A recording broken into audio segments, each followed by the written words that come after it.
I will not waste my time analyzing that person. Or I will not waste my time criticizing that person.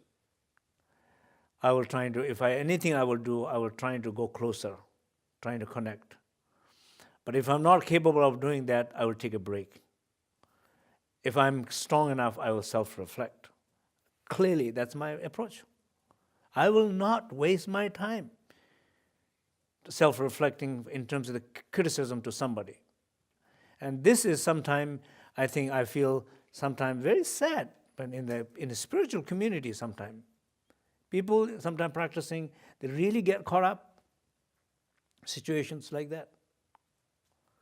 And one person, I know, like they have this group of people doing long-term retreats together, and one of them told me about the other person, that other person, crazy and evil.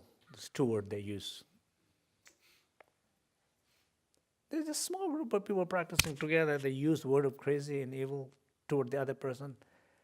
What is the benefit of doing the practice?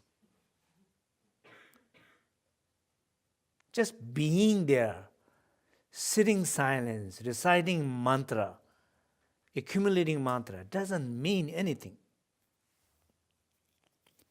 when you have that view. Because when you see somebody's mean in that way, you disconnect completely. It tells you something about you. For me, when anybody says that, I don't look at that person. I look at the person who's saying it. If I do, I don't look at the other person. I look at myself. I listen to myself. I hear myself, the voice which is saying that. My interest is to work with that voice, not work with that person. So, in time, the self-reflection will get better. Like if you're following the directions a little bit like that, it's a little better. And of course, I will talk a little bit also idea of yesterday night we mentioned a little bit. Really, like the main method is, according to this teaching, to rest your body, to rest your speech, to rest your mind. Just take a break. But rest with awareness.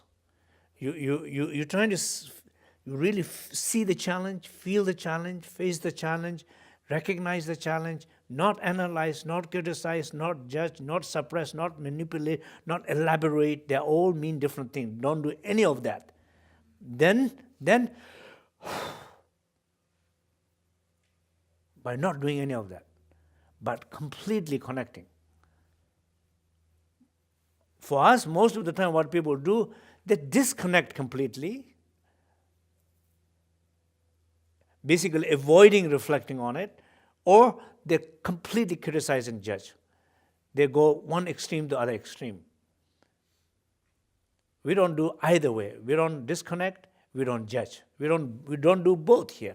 According to this teaching, both of that is not the method.